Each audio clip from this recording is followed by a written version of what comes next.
हम हैं red network, हम करते हैं जन की बात। देखिए, पहले ही कहा भी हम लोगों के पास कोई ऐसा प्रस्ताव ही नहीं है।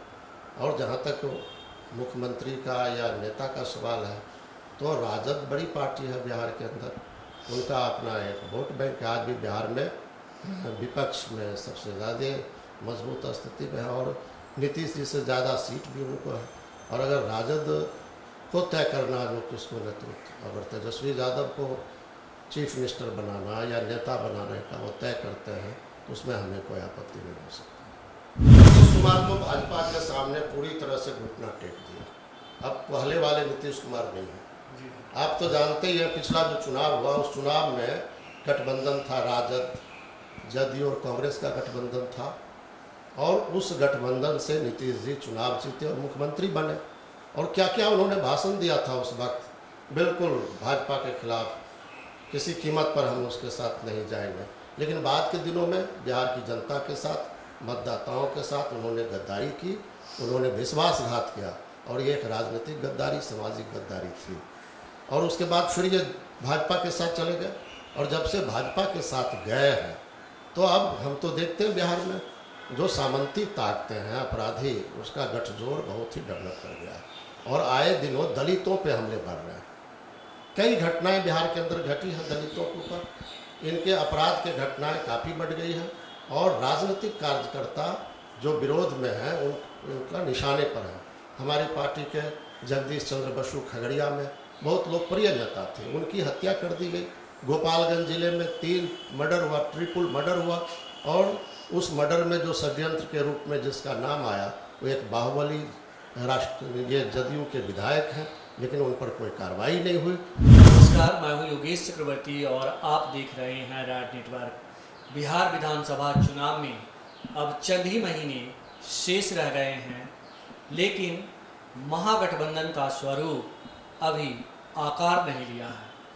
कहा जा रहा है कि लेफ्ट पार्टियों की वजह से इसमें देरी हो रही है, क्योंकि लेफ्ट पार्टियों को भी महागठबंधन में शामिल करने की कोशिश जारी है।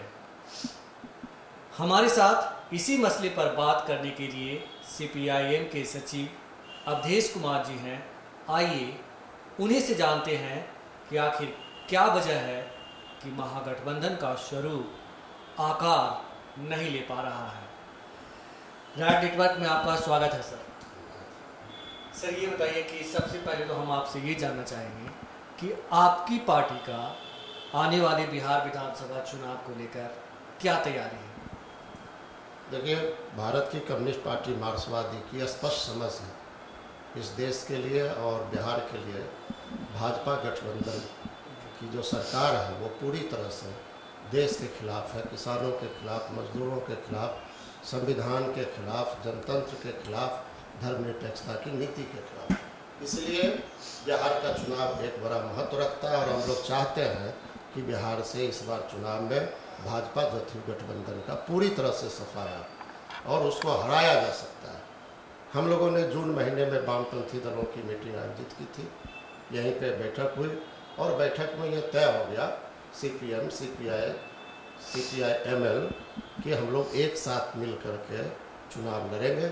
और यह जो राजनीतिक मकसद है, इस मकसद की प्राप्ति के लिए जो भी बिहार में सेकुलर फोर्सेज हैं, डेमोक्रेटिक फोर्स हैं, उसके बीच अगर आपसी सहमत हो तो भाजपा और जदयू को पूरी तरह से बिहार में पराजित किया जा सकता है।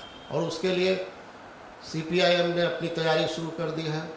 और हमारा जहाँ जनाधार का इलाका है, जहाँ हम अच्छे संघर्ष के मैदान में हैं, वहाँ हम तैयारी कर रहे हैं। और हमारे लिए चुनाव के साथ साथ जनता की जो ज्वलंत समस्याएं हैं वो हमारे प्रायोरिटी में है। और उन मुद्दों पर, चाहे कोरोना महामारी के खिलाफ जनता के सुरक्षा का सवाल हो, जिसमें सरकार की पूरी तरह विफलता रही है। आज बाढ़ से पूरा बिहार, उत्तर बिहार पूरी तरह से प्रभावित है, सैकड़ों लोगों की जानें गई हैं, लेकिन सरकार पूरी तरह से विफल है। तो बाढ़ राहत का सवाल, और बिहार के बहुत इलाकों में देखेंगे सामंतों के तरफ से आज हमले हो रहे हैं, उन हमलों के खिलाफ हम संघर्ष के मैदान में हैं और चुनाव भी हमारे एजेंडा में है। और उसके लिए हम साथ साथ संघर्ष भी, और चुनाव भी एक संघर्ष है, उसी रूप में हम देखते हैं और हमारी तैयारी भी चल रही है। एक ही बताया सर, लेफ्ट पार्टियों का बिहार में अच्छा खासा जनाधार है, वोट बैंक है, बावजूद इसके पिछले कुछ सालों में आप लोग बैकफुट पे क्यों हैं? क्या कभी आपने चिंतन किया इसको लेकर के? देखिए, हम लोगों ने विमर्श किया है। लोग आमतौर से देखते हैं कि विधानसभा में वाम दलों की क्या ताकत है, उनकी क्या संख्या, उसी तरह से लोकसभा में ये देखना भी एक हिसाब से वो सही ही देखते हैं। लेकिन वामपंथ की ताकत मुख्य रूप से आप अंदाज़ा लगा सकते हैं सड़कों पे, संघर्षों के मैदानों में। अगर इसको आप देखें तो आप देखेंगे विगत वर्षों में जब से दिल्ली में भाजपा गठजोड़ की सरकार रही है या बिहार में ही नीतीश जी की जो सरकार है, इन सरकारों के विफलताओं के खिलाफ, इनके कुशासन के खिलाफ वामपंथ ही है जो संघर्ष के मैदान में है और उन संघर्षों में जनता का व्यापक भागीदारी होता है। तो इसलिए जनता के सवालों पे, संघर्ष के आधार पे अगर आप देखेंगे चीज़ों को तो अभी भी बिहार के अंदर वामपंथ की ताकत कमज़ोर नहीं हुई है। लेकिन यह बात सच है, जब ध्रुवीकरण होता है, पहचान की राजनीति है, जात और धर्म के आधार पर आज लोग चुनाव में जाते हैं, वहाँ ज़रूर वामपंथ को नुकसान पिछले दिनों उठाना पड़ा है और उस नुकसान उठाने के बारे में भी हम लोगों ने विमर्श किया है और उन मुद्दों को, वर्गीय मुद्दों, सामाजिक मुद्दों को जोड़ करके साथ साथ संघर्ष को अगर हम विकसित करेंगे आने वाले दिनों में तो हमारी वो जो संसदीय ताकत थी, वो संसदीय ताकत पुनः हम अपने उस मुकाम पर पहुँचेंगे, यह हमारा भरोसा है। आने वाले बिहार विधानसभा चुनाव में क्या आपकी पार्टी आरजेडी की नेतृत्व वाले गठबंधन में शामिल होगी? अगर होती है तो क्या आप तेजस्वी यादव को मुख्यमंत्री पद के उम्मीदवार मानते हैं, क्योंकि आरजेडी ने घोषित कर रखा है अपना उम्मीदवार? देखिए, पहला प्रश्न यह है, जो हमने आपको बताया, हमारा राजनीतिक मकसद है भाजपा और जदयू गठबंधन को हराना और इसके लिए वामपंथी ताकतें एकजुट है। लेकिन जहाँ तक महागठबंधन का सवाल है, यह तो महागठबंधन को विचार करना है, राजद को विचार करना है, वो लेफ्ट के साथ किस तरह का रिश्ता वह कायम करते हैं।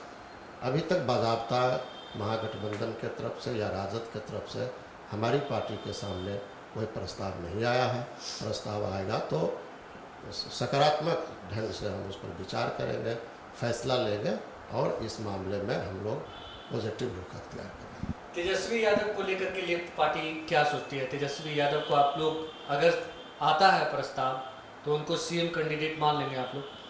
देखिए, पहले ही कहा, अभी हम लोगों के पास कोई ऐसा प्रस्ताव ही नहीं है। और जहाँ तक मुख्यमंत्री का या नेता का सवाल है तो राजद बड़ी पार्टी है बिहार के अंदर, उनका अपना एक वोट बैंक है। आज भी बिहार में विपक्ष में सबसे ज़्यादा मजबूत स्थिति में है और नीतीश जी से ज़्यादा सीट भी उनको है। और अगर राजद को तय करना जो किसको नेतृत्व, अगर तेजस्वी यादव को चीफ मिनिस्टर बनाना या नेता बनाने का वो तय करते हैं तो उसमें हमें कोई आपत्ति नहीं हो सकती। एक समय में जब लालू जी की सरकार थी बिहार में तो लेफ्ट एंड राइट कॉम्बिनेशन काफ़ी मशहूर था, आप लोग के बीच काफ़ी नज़दीकियाँ थी। लेकिन पिछले कुछ सालों में आप लोग के बीच काफ़ी दूरियाँ हुई है, क्या वजह है, क्यों हो गई दूरी?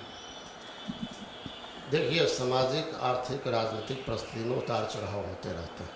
अब पुराने ज़माने की बातों में मैं नहीं जाना चाहता।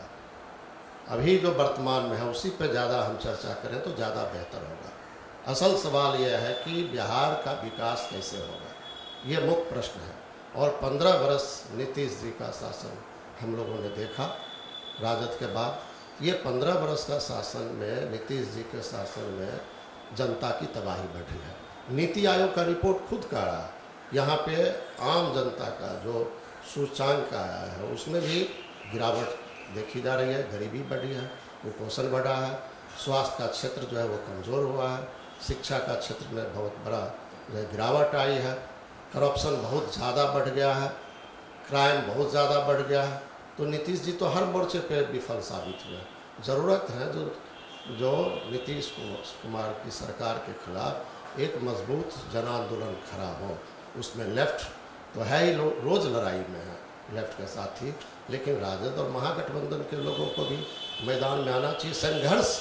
संघर्ष के जरिए एक बेहतर विकल्प बनता है। उस दिशा में जो प्रयास होना चाहिए उस प्रयास में कमी है। और हम लोग ये चाहते हैं कि मुद्दों पे आधारित, जनता के मुद्दों पे आधारित, चाहे वो राजनीतिक मुद्दे हों, आर्थिक मुद्दे हों, सामाजिक मुद्दे हों, उन मुद्दों पे चर्चा हो सकती है और कॉमन सवाल पर हम एक बड़ा आंदोलन बिहार में खड़ा कर सकते हैं और बेहतर बिहार बना सकते हैं। जिस तरह से पिछले 15 सालों से नीतीश कुमार जी बिहार के मुख्यमंत्री हैं, आप नीतीश जी के 15 साल के शासनकाल को कैसे देखते हैं, उनके कामकाज को कैसे देखते हैं? जिस तरह से उनका दावा है कि वो दलित और पिछड़ों के हितैषी हैं, क्या उनकी उम्मीदों पे वे खरे उतरे हैं? देखिए, नीतीश कुमार तो भाजपा के सामने पूरी तरह से घुटना टेक दिया। अब पहले वाले नीतीश कुमार नहीं है। आप तो जानते ही हैं, पिछला जो चुनाव हुआ उस चुनाव में गठबंधन था, राजद, जदयू और कांग्रेस का गठबंधन था, और उस गठबंधन से नीतीश जी चुनाव जीते और मुख्यमंत्री बने। और क्या क्या उन्होंने भाषण दिया था उस वक्त, बिल्कुल भाजपा के खिलाफ, किसी कीमत पर हम उसके साथ नहीं जाएंगे। लेकिन बाद के दिनों में बिहार की जनता के साथ, मतदाताओं के साथ उन्होंने गद्दारी की, उन्होंने विश्वासघात किया, और ये एक राजनीतिक गद्दारी, सामाजिक गद्दारी थी। और उसके बाद फिर ये भाजपा के साथ चले गए, और जब से भाजपा के साथ गए हैं तो अब हम तो देखते हैं बिहार में जो सामंती ताकतें हैं, अपराधी, उसका गठजोड़ बहुत ही डेवलप कर गया है और आए दिनों दलितों पे हमले बढ़ रहे हैं। कई घटनाएं बिहार के अंदर घटी हैं दलितों के ऊपर, इनके अपराध के घटनाएं काफ़ी बढ़ गई हैं, और राजनीतिक कार्यकर्ता जो विरोध में हैं उनका निशाने पर है। हमारी पार्टी के जगदीश चंद्र बसु खगड़िया में बहुत लोकप्रिय नेता थे, उनकी हत्या कर दी गई। गोपालगंज जिले में 3 मर्डर हुआ, ट्रिपल मर्डर हुआ, और उस मर्डर में जो षड्यंत्र के रूप में जिसका नाम आया वो एक बाहुबली ये जदयू के विधायक हैं, लेकिन उन पर कोई कार्रवाई नहीं हुई। तो नीतीश जी तो जो कहते हैं जो जीरो टॉलरेंस अपराध के मामले में, लेकिन अपराध का ग्राफ तो बढ़ गया। महिलाओं के साथ रेप की घटनाएं, आज अनेकों घटनाएं घट रही है। PMCH में रेप होती है, आप गया मेडिकल कॉलेज अस्पताल में रेप की घटना देखें, सामूहिक रेप की घटना घटती है। अररिया में सामूहिक रेप की घटना घटती है और पीड़िता को ही उल्टे जेल भेज दिया जाता है। तो दलितों पे, समाज के जो अति पिछड़े हैं, कमज़ोर तबके हैं, दलित हैं, भूमिहीन हैं, उनके ऊपर सामंती अपराधियों का हमले बढ़े। दूसरी तरफ भ्रष्टाचार, सृजन घोटाला आप देखें, उसके बाद आपने देखा, अभी की बात हम करें, ये कोरोना का जो संक्रमण का दौर हुआ, उसमें जो केंद्र बनाए गए क्वारंटाइन केंद्र, उसमें लूट हुई है। अगर उसकी जांच करा लिया जाए तो बड़ा भ्रष्टाचार सामने आएगा। लोगों को खाना नहीं, साफ सुथरा कोई इंतजाम नहीं, और मीडिया पर बैन लगा दिया गया, वो सेंटर में नहीं जा सकते हैं। जो प्रवासी मजदूर आए, क्या नहीं कहा इन्होंने, काम देंगे, अनाज देंगे, राशन कार्ड देंगे, आप यहीं रहिए, आप लौटिए मत। लेकिन आज क्या है, पता कर लीजिए, किसी को काम मिला, मनरेगा काम बंद, किसी को राशन कार्ड मिला, 5 किलो अनाज की बात हुई, जिनके पास राशन कार्ड नहीं उनको अनाज नहीं मिला, और उल्टे आज वो फिर से लौटने के मजबूर हो रहे हैं। न पैसा, न खाना, न राशन, हर मोर्चे पे नीतीश जी तो बिल्कुल फेल है। इतना ही नहीं हुआ है, बल्कि आज अस्पतालों की क्या हालत है। जो कोरोना से संक्रमित होकर के आ रहे हैं अस्पतालों में, उनके लिए कोई जगह ही नहीं है, और कोई अगर वो मर जाता है तो 2-2 दिनों तक डेड बॉडी उस वार्ड में पड़ा रहता है। NMCH का उदाहरण आपके सामने है, कोई इलाज की व्यवस्था नहीं है, और इसलिए यहाँ डॉक्टर मर रहे हैं। CPI के हमारे राज्य सचिव, अगर बेहतर इलाज होता तो उम्मीद थी जो बच जाते, पॉलिटिशियन की मृत्यु हो रही है, तो पूरा कोलैप्स कर गया है स्वास्थ्य। इनका सार्वजनिक स्वास्थ्य कहीं है ही नहीं, और जो इनको 4 महीने का टाइम मिला, क्या कर रहे थे नीतीश जी? ये जो प्रधान सचिव को बदलते हैं, तो प्रधान सचिव को बदल करके स्वास्थ्य सेवा को बेहतर कर सकते हैं क्या? निकम्मा बैठा हुआ इनका हेल्थ मिनिस्टर, लेकिन वो भाजपा कोटे से है, तो उसके लिए कोई कार्रवाई नहीं कर सकते हैं, और बिल्कुल ही गैर जनतांत्रिक कदम उठा रहे हैं। अब 50 वर्ष जिन कर्मचारियों को उम्र हो गया, उसका ही जांच करेंगे, उसके लिए कमेटी बना दिया। ज़बरदस्ती नौकरी से हटाने का एक नया रास्ता उन्होंने अख्तियार किया है।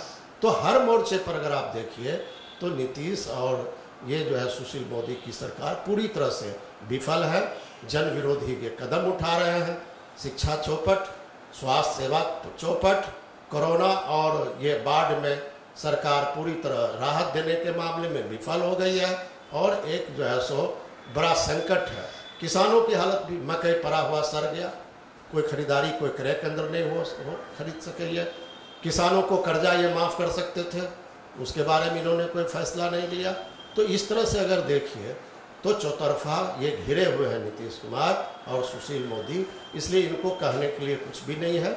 ये 15 साल तो अब है ना भाई, ये कहते हैं कि भाई 15 साल पहले जो सरकार में थी वो बतावे अस्पताल की तरह। आप बताइए, आप कितने अस्पताल बनाए, आप कितने लोगों को जो है सो जमीन दिए, मकान बनवाए, शिक्षा में आपने क्या सुधार किया, कितने उद्योग आप स्थापित किए, किसानों का क्या आपने सुविधा प्रदान किया, जल प्रबंधन जो वैज्ञानिक होना चाहिए उसके लिए आप क्या कदम उठाए, दलितों पर जो आक्रमण हो रहे थे पहले क्या आप उसको रोक पाए, जो बास भूमि जिनको मिलना चाहिए आपने बास भूमि दिया क्या, या आप बताइए। डी बंदोपाध्याय भूमि आयोग जिस पे करोड़ों रुपया सरकार का खर्च हुआ और वो जो अनुशंसा किया आपने उसके कूड़ेदान में फेंक दिए। तो आप तो पूरी तरह से बिहार के जो बड़े लोग हैं, जो सामंती ताकतें हैं, जिनके पास ज़्यादा माफिया हैं, आप उनके पक्ष में खड़े हैं। और बिहार में जो 90% जो गरीब मेहनत कर जो जनता है, किसान मजदूर मेहनत करने वाले लोग, उनको अपने भरोसे छोड़ दिया है। इसलिए इनको तो इस बार जाना ही है। असल है जो विपक्ष की ताकतें हैं, वामपंथी समेत, अगर सब एक सहमति के आधार पर आपस में बातचीत करें, एडजस्टमेंट करें सम्मानजनक, और तब जा कर के ज़रूर इसको हराया जा सकता। सम्मानजनक गठजोड़ कैसे हुआ? क्या आपके पास कोई फार्मूला है ऐसा जो आप सुझाना चाहेंगे कि मतलब इस तरह से संभव है? अरे पहले तो फार्मूला है, छोटी बड़ी जितनी भी राजनीतिक पार्टियां हैं, लेफ्ट हो दूसरे डेमोक्रेटिक्स, एक साथ पहले बैठे तो उसके बाद में चर्चा करेंगे। बातचीत से कोई फार्मूला निकलता है और एक आंदोलन से कोई विकल्प उभरता है। इसलिए बातचीत हो, मुद्दे तय हो, आंदोलन विकसित किया जाए और तभी विकल्प भी होगा और तभी सारा रास्ता तय हो जाएगा। आपने कहा कि नीतीश जी लालू जी के 15 साल के शासनकाल को गिनाते हैं, क्या वे अपनी नाकामियां छुपाने के लिए ऐसा करते हैं? अरे नाकाम तो ये हो ही चुके हैं, इसलिए नया कहने के लिए आज उनके पास कुछ है ही नहीं। इसीलिए ये कोई बात होगा तो नरेंद्र मोदी, अमित शाह, नेहरू जी की बात करने लगेंगे, कांग्रेस की बात करने लगेंगे। अरे आप हो सरकार में, आप क्या कर रहे हो? आपने जो कहा 15 लाख देंगे हम, खाता में नहीं दिया, इसके बारे में बताइए। काला धन लाएंगे, नहीं किया, इसके बारे में बताइए। आपने कहा था हर साल 2 करोड़ नौजवानों को नौकरी देंगे, आप इसके बारे में बताइए। 15 करोड़ से ज़्यादा लोग जो काम कर रहे थे वो बिल्कुल छट गए, आप क्या कर रहे हैं? आप उनके बारे में बताइए। तो वो सब कुछ नहीं बताएंगे। शिक्षा का निजीकरण हो रहा, अब किसानों के खिलाफ अध्यादेश लाए जा रहे हैं। श्रमिकों के लिए जो 8 घंटे काम का जो कायदा बना हुआ था, नियम था, कानून था, उसको ख़त्म करके आप 12 घंटे का आप नियम कायदा ला रहे हैं। सार्वजनिक जितने उद्योग संपत्ति थे आप बेच रहे हैं, आप रेल को बेच रहे हैं, आप बैंक को बेच रहे हैं, आप BSNL को बेच रहे हैं, सारे सार्वजनिक संपत्तियों को आप बेच रहे हैं। तो आप इसके बारे में तो बताइए। लेकिन जब इनसे आप पूछिएगा तो नरेंद्र मोदी जी, भाजपा के नेता लोग, वो कहेंगे कि नेहरू जी से पूछिए, वो कहेंगे कांग्रेस से पूछिए, और जब नीतीश जी सुशील मोदी से पूछें तो ये कहेंगे लालू जी से पूछिए। ये पूरे बिल्कुल तरह से इनका जो निकम्मापन है, इनकी जो विफलता है, उस पर पर्दा डालने के लिए इस तरह की बेतुकी बातें, जिसका कोई तर्क नहीं है, जिसका आज कोई ज़रूरत नहीं है जिन बातों का, उस तरह की बातें ये क्या करते हैं, फिजूल की बातें ये करते हैं। जैसे आपने कहा कि जो ये संपत्ति है, सार्वजनिक संपत्ति है, पब्लिक की संपत्ति है, सरकार, मौजूदा केंद्र सरकार उसे बेच रही है। आप किसानों की, मजदूरों की बात करती है आपकी पार्टी, और जिस तरह से सरकार सार्वजनिक संपत्तियों को बेच रही है, कहीं ना कहीं किसी न किसी रूप में नीतीश सरकार भी उसका समर्थन कर रही है। क्या लगता है कि ये दोनों जो है देश को पटरी से बेपटरी करने की कोशिश में सिर्फ जुटे? देखिए नीतीश जी का तो रवैया जो है वो पूरा स्पष्ट हो गया। सीए संशोधन मतलब नागरिकता संशोधन विधेयक जो आया था उसी वक्त पार्लियामेंट में ये खड़े हो गए उस पक्ष में जिसके खिलाफ पूरा देश है, जो संविधान के खिलाफ है उसके सख्त खड़े हो गए।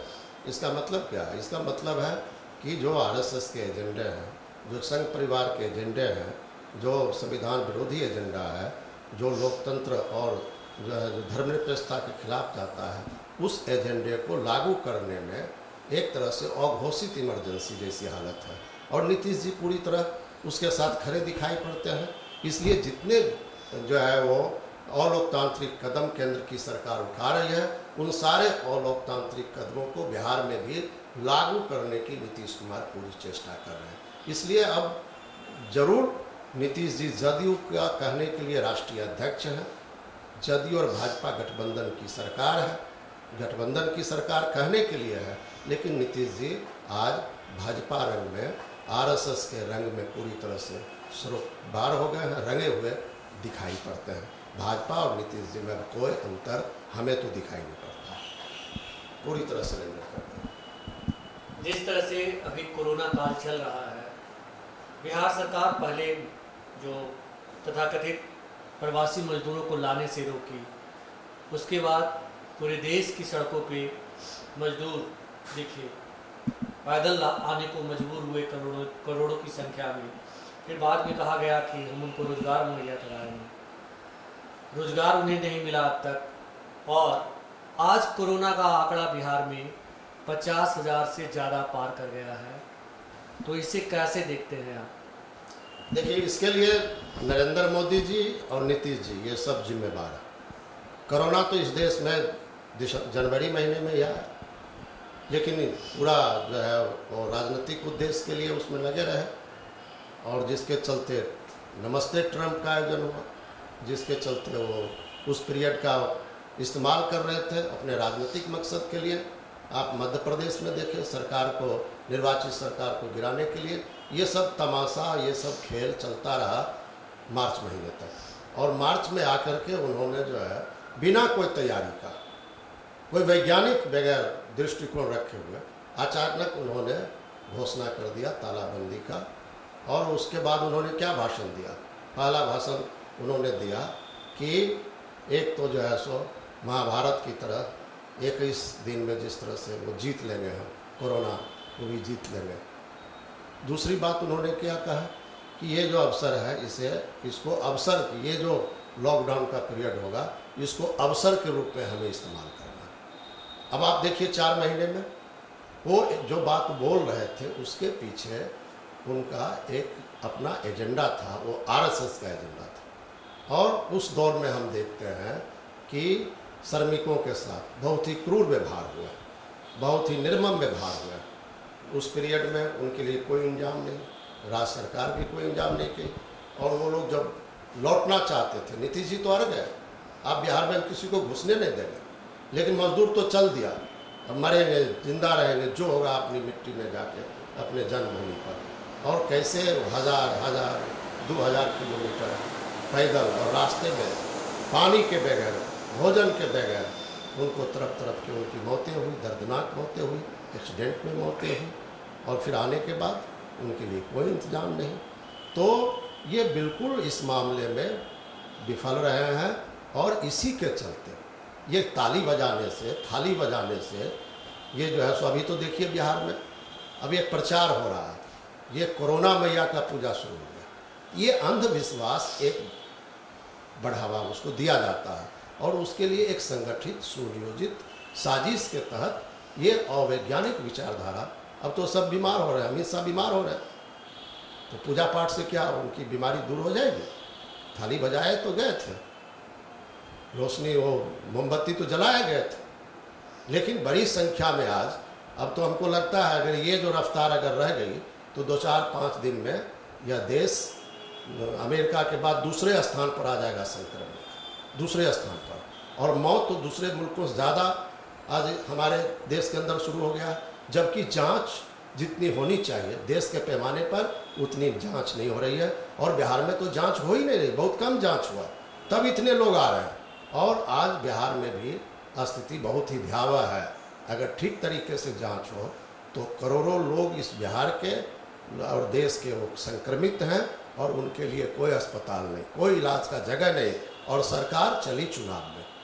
इनको अपना राजनीतिक जो है मकसद पूरा करना है, और इसलिए वो उनका कोई एजेंडा जनता के प्रति जो होना चाहिए वो नहीं है। मानव जीवन कैसे बचेगा, यह केंद्र सरकार और राज्य सरकार के लिए कोई एजेंडा महत्वपूर्ण नहीं है, और वो अपने राजनीतिक मकसद के लिए ही लगे हुए हैं।